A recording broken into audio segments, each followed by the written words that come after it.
va comparer deux chemins que beaucoup de Maoris regardent de près, c'est-à-dire l'immobilier locatif versus la bourse à travers un ETF monde.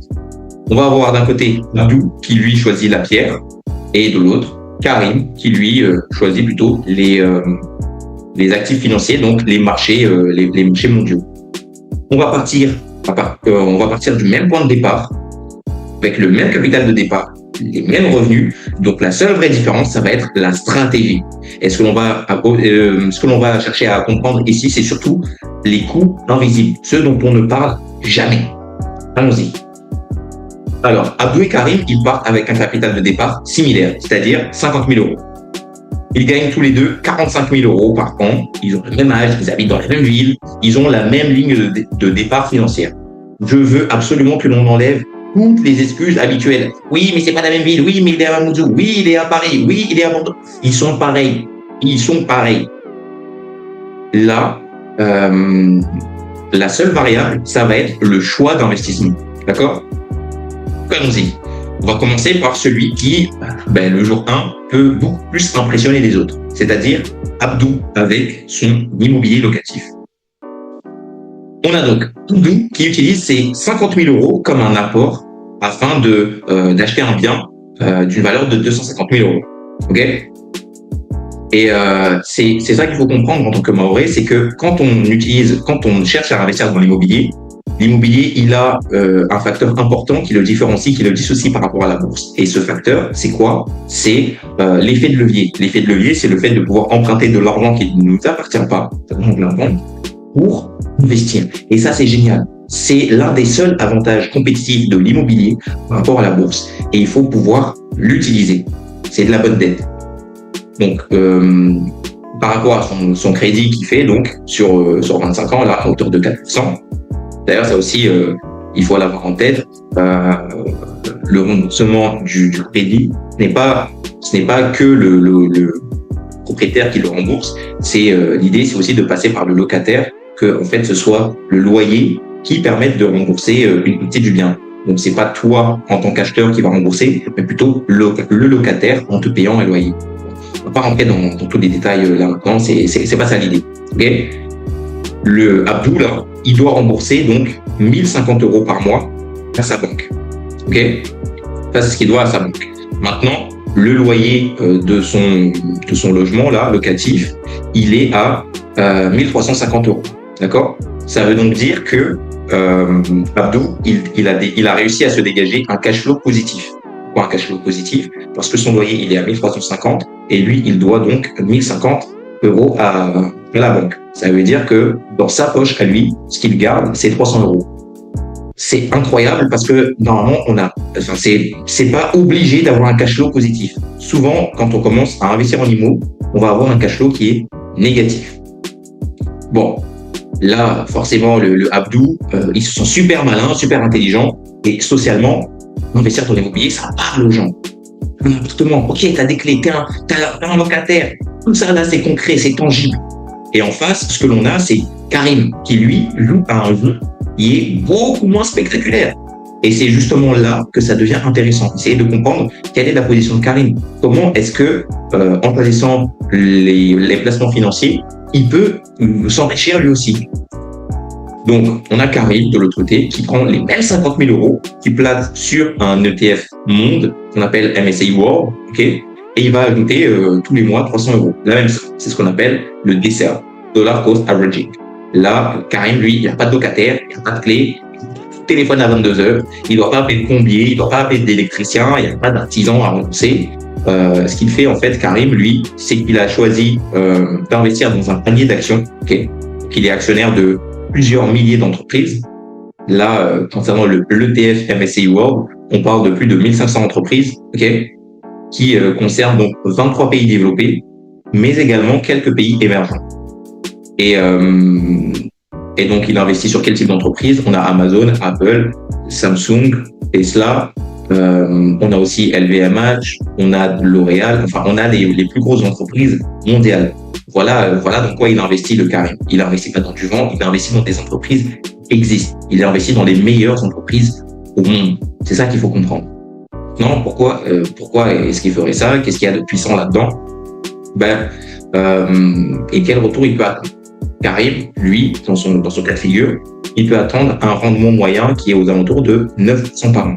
9%, je ne sors pas de mes fesses. 9%, ça concerne tout simplement le rendement historique, le retour historique de l'ETF MSCI World. D'accord? Et donc, est-ce qu'il peut s'attendre à lui aussi pouvoir générer 9% par an? Oui, il peut. Ça peut être un peu moins, ça peut être un peu plus, mais en faisant la moyenne sur plus de 200 ans, on parle pas de 3 ans, 4 ans, 5 ans, non. On est sur 200 ans. Sur plus de 200 ans, le MSCI World a rapporté en moyenne 9% par an. OK?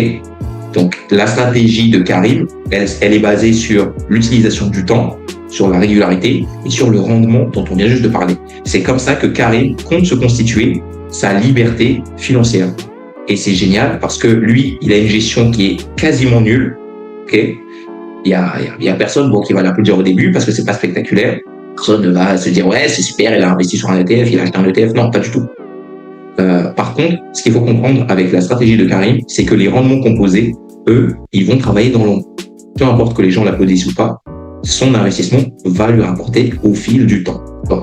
Maintenant, arrêtons le storytelling et regardons les chiffres, c'est-à-dire qu'est-ce qui se passe après 3 ans.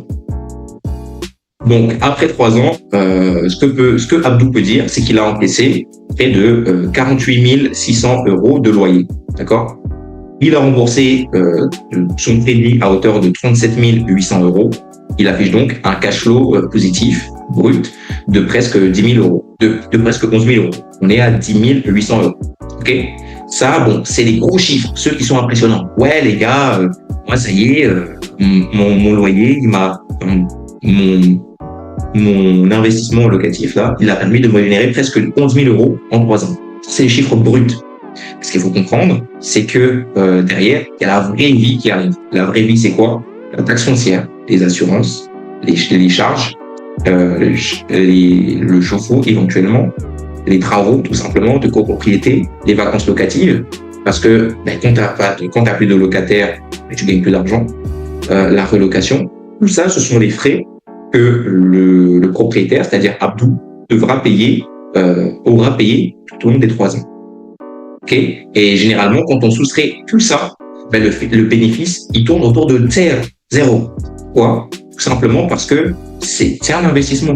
L'investissement, il n'est pas rentable dès le jour 1, ça n'existe pas. L'investissement, parce que il est basé sur le long terme, il est rentable sur le temps long. Mais sur une courte période de 3 ans, c'est pas possible d'être rentable, ça n'existe pas. Aucunement. Quand on investit, on compte forcément sur le long terme, que ce soit dans l'immobilier ou la bourse. Et en 3 ans, on ne peut pas avoir dégagé des bénéfices en immobilier. C'est sur 7, 8, 10 ans que l'on commence à générer des bénéfices. Côté, ce que l'on a, c'est Karim. Karim, lui, il a placé ses 50 000 €, ok, et il a ajouté 300 € par mois pendant 3 ans. Qu'est-ce que ça implique? Ça implique donc qu'à l'heure actuelle, après 3 ans, son patrimoine, il dépasse les 72 000 €. Okay. Et lui, par contre, contrairement à Abdou, il a 0 temps de gestion. Okay. Il y a rien besoin de gérer. Quasiment tout est en automatique.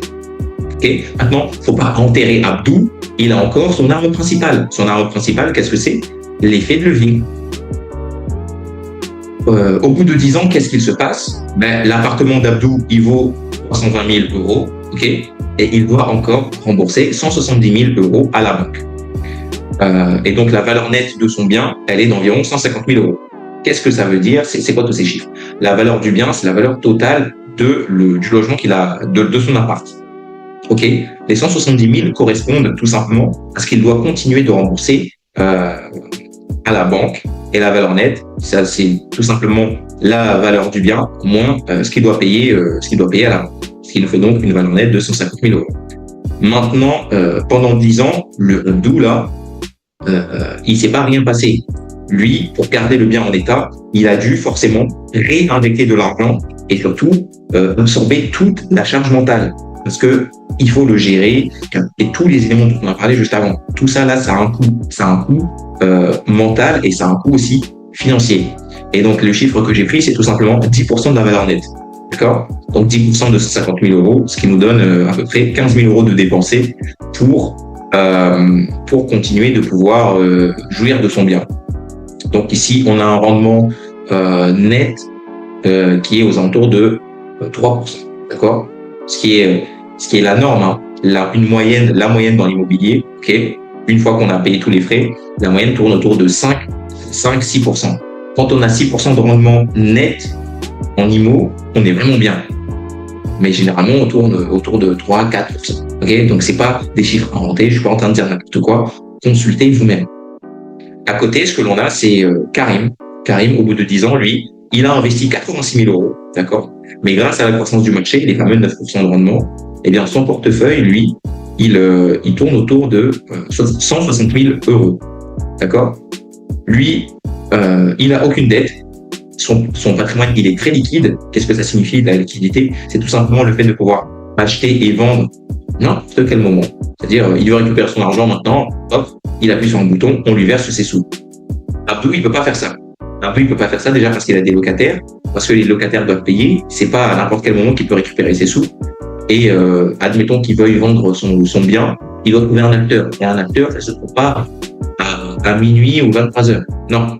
Il doit faire un certain nombre de choses. Il y a aussi un temps pour constituer un dossier. Donc, c'est pas liquide. L'immobilier, ce n'est pas liquide. On peut pas revendre à n'importe quel moment. La bourse, oui, c'est très liquide. On peut trouver un acheteur à n'importe quel moment. Et donc, Karim, il a l'avantage de la liquidité. Il a très peu de stress parce qu'il ne gère rien.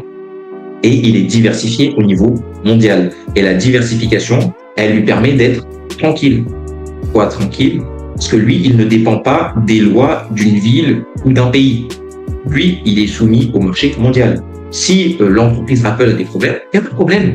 Microsoft est là. Microsoft, d'ailleurs, la maison mère, elle s'appelle Alphabet. Bon, importe. Ils sont. Si Meta a un souci, c'est pas grave. Il peut s'appuyer sur X et ainsi de suite. Karim, il y a toujours un backup derrière pour assurer le fait qu'il puisse rester longtemps. Si son bien immobilier là, il a un souci, c'est cuit. Il va plus récupérer de sous. Il va devoir réinjecter un maximum avant de pouvoir récupérer son argent. Bon, maintenant, il va être intéressant de regarder à la ligne d'arrivée au bout de 20 ans, qu'est-ce qui s'est passé? Au bout de 20 ans, on a Abdou qui a son crédit qui est remboursé, d'accord? Son bien vaut autour de 420 000 euros. Et à la fin, donc, il possède un actif qui est tangible, qu'on peut toucher, qui est transmissible, qui peut transmettre donc à ses enfants, qui est potentiellement donc générateur de rente. Qu'est-ce que ça signifie? Ça signifie que son bien peut lui rapporter des sous, et lui, il peut vivre tout simplement de la location de son bien. D'accord? C'est très puissant, mais le prix caché que paye Abdou là, eh bien, c'est 20 ans de gestion, d'imprévus, de locataires, de travaux et de décisions à prendre au quotidien. Il n'est pas tranquille, le Abdou là. Il a une vraie charge mentale. De l'autre côté, au bout de 20 ans, on a Karim qui, lui, se retrouve avec un portefeuille, un patrimoine proche de 450 000 euros, ok? Et il est séculairement liquide, donc il peut récupérer son argent à n'importe quel moment. Il est diversifié mondialement et il n'a pas de gestion locative. Donc, le prix que lui, il paye, parce qu'il doit quand même payer un prix, Karim. C'est pas vraiment la belle vie. Le prix qu'il paye, lui, Karim, c'est d'avoir un patrimoine qui est volatile. Qu'est-ce que ça signifie? Ça signifie qu'il peut voir son portefeuille soit baisser brutalement, soit monter brutalement. Ça, c'est le prix que lui va payer. Ok? Maintenant, comme je le disais, la bourse n'est pas la panacée, ça ne résout pas tout. Ok? C'est pas un monde magique qui est indolore. Qu'est-ce que je veux dire par là? La bourse, j'aime dire que ce n'est pas facile. Par contre, c'est simple. C'est une nuance qui est particulière. Il faut comprendre cette nuance.